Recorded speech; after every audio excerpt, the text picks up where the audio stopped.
Everyone, this is Jim at SP500chart.com. It is October 28th, about 6:30 p.m. here on the East Coast. And we're going to look at the chart using some time-honored techniques to try to understand these modern markets. And today is the day, this is the look at the action on Friday the 26th, as well as taking a look at what transpired over the entire week. I'll remind you that this is a video that is open to the public. This is not one of the subscription videos that I do Monday through Thursday. So if you're interested in those Monday through Thursday videos, it's pretty cheap. Check it out, sp500chart.com. Before we get going, just want to remind you that the website and this video are for educational purposes only, and nothing stated at the site or in the video is intended to be used as investment advice. I can draw lines on charts, but you have to draw your own conclusions from your own research, and you need to make those investment decisions that are suitable for your personal financial situation. I'm not a licensed financial professional, just a guy that draws lines on charts. Here we go. I want to start off by looking at a 30-minute chart because it really kind of puts things in context. Here is a pattern that, to my eyes, looks like something of a slightly downsloping triple top. Now, some people have said, why is this not a bull flag? Well, you know, if it came at a different point, but mostly if it had more of a down slope. Okay, this looks like the S&P simply has run out of steam, has made multiple attempts to get through, you know, the 1470s, and it fails each time. Here on back in September, got up to 1474, then 1471, then 1464. So a series of tops that finally ended up in a breakdown of this lower support line. Now what's interesting is we've got a couple reasons to expect some more support coming right around in here where we are. And that's why I think that the S&P has not plummeted out of this pattern as we have seen similar patterns do in the past. So the question will be, will this 1396-ish 1400 level hold up, or is this sideways action that took place over the last 4 days simply a pause in what would end up being really something of a bear flag that we would then see a move down to what the projected minimum target is from this pattern around 1382. So how do we get, okay, let's do a little, I don't want to say this is remedial, but why 1382? Well, because we had three rallies that all had an average height of approximately, call that 1470, 1428, call that, we had about a 42 point height on this pattern. So when this breaks down, we move this to the point of the breakdown. Essentially, for this particular pattern, we then would say we're expecting roughly a 42 point downward move off of 1424, which takes us down to about 1382.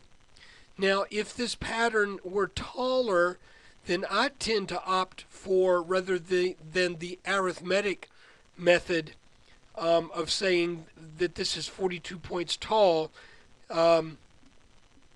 I actually just measure it using a logarithmic chart, and if the move is taller than this, then it doesn't work out always to be the same arithmetic value.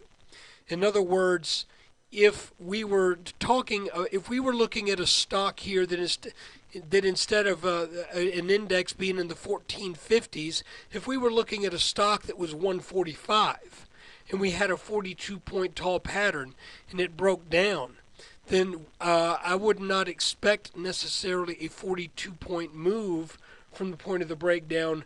I would expect whatever that percentage would be from that pattern. So I actually, in some cases, would look for more downside than just the arithmetic version. Okay, forget I said all that if it's confusing. We can go over that another time. So this past week really ended up being pretty darn simple. Monday, we had some we had a continued downward move that then came up to this intra-channel or intra-pattern line. And the question would be at that point, is this going to now overcome this orange line? And let's look at that orange line again so you can see it. A number of touches on this orange line all throughout this pattern, which tells me something is going on. There is either some sector, there is some major component of the S&P 500 that is causing, that is having this kind of an influence. So when we reach that line, the word was out, let's see if it can break this line, then I think the market would rally up to this light orange line in the 1450s. But what happened? Well, instead of breaking that line immediately repelled the market. We came down, then started to make what looked to be a bear flag, but that has now been extended for 4 days. So essentially, for 4 days, the S&P has been trading in a range in the low 1400s to as high as 1420. And the question will be now, if this is extended out further, then I think we have to be on the watch that would indicate that this neckline of our triple top is doing what it should do, and that is repelling any rally. In other words, I think the S&P is going to have a hard time getting over this line. Okay? And if that's the case, then that means eventually this range from roughly 1420 down to 1396, eventually it's going to break. The question is, which way? I think we are better served, instead of being overly optimistic, I think you have to look at this pattern and you have to say the pattern will probably play out. And that means I would expect a move into the low 1380s to take place in the days or possibly weeks ahead. Okay? You can see one of the reasons why we're getting this bounce down around this area is we're getting some gap support. And again, I'll remind you, I'm a believer in gap support and gap resistance. I'm not a believer that gaps have to be filled. But I am a believer that when levels retreat back through a gap, it is very typical behavior for once you get to that spot where the gap began, you have a tendency to either halt the selling there for a while or even reverse. So you might say to yourself, well, Jim, you're saying that there's a reason to expect a bounce here. What if this pattern fails? Well, that's what we got this neckline here for. We also have this descending orange line.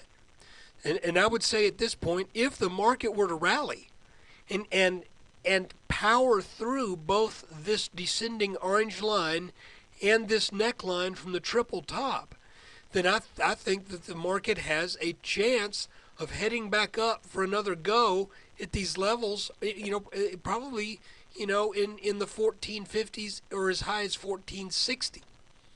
So it is possible. But you can see how we are now having, everything is kind of beginning to converge. So if we were to take a look at this chart a number of weeks out, you can see how all of these resistance lines, most of them are descending, and most of the support lines are ascending. Now, keep in mind, we had this little head and shoulders pattern here that failed. It never broke the neckline. We then formed a triple top. That is now broken down. It would not surprise me to see more extension over here on this right side, and we could end up making a head and shoulders top.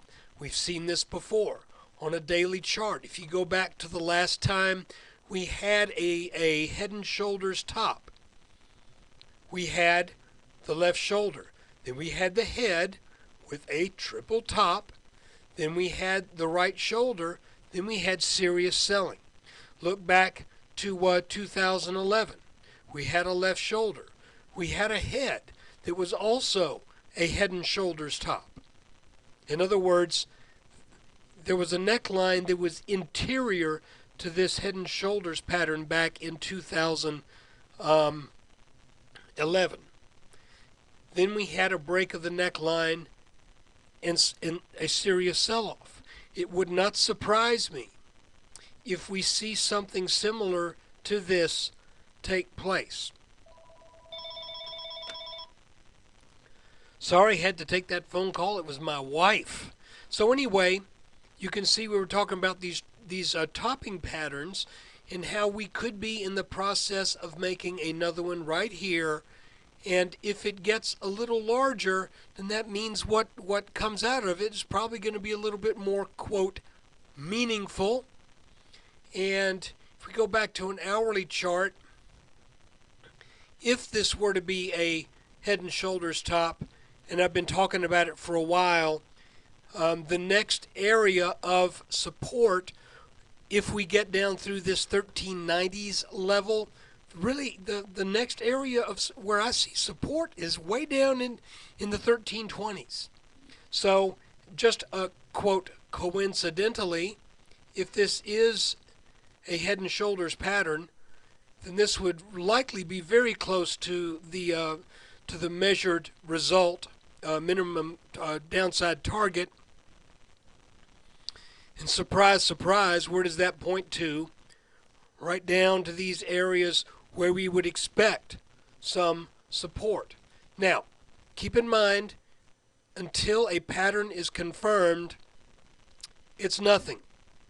But this is looking suspiciously similar to what we have seen in the past. So I think it definitely bears keeping an eye on it.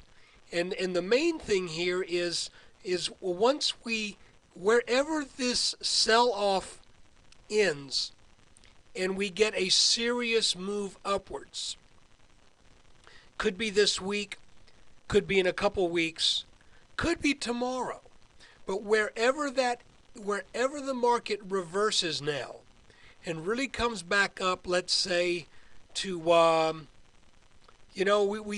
I would think this neckline should hold, but maybe it doesn't. Wherever we find that next for real turning point where we get a solid bounce, then that would be where I would move this purple line to from this point back on September 4th to wherever that bounce occurs. And that would be the potential neckline for any such pattern. And like I said, we don't know where that would be right now. You remember we had to move this line. At first it was horizontal, but once we made this reversal here back on October, what day was it, the 12th? Once we made that reversal and started getting back up here, this line had to get changed because we then knew that this was a technically important level. So going forward into this week, I think the market starts to get more and more squeezed between this 1396 in the 1420s, and the question will become going forward, which of these areas is going to give way? Will the market rally to take out the 1420s and likely head back up to the 1450s, or will the market crash through 1400 to 1396 and make that minimum target here down around 1382? It's pretty interesting stuff. Guys, I appreciate you taking time out of your days to watch this video. Thank you if you're a subscriber. If you're not, all I ask is that you think about it. That is the video for the trading day of October 26, 2012. And also taking a look at the week in review, the week ending 10/26/2012. Thanks again for watching. Take care.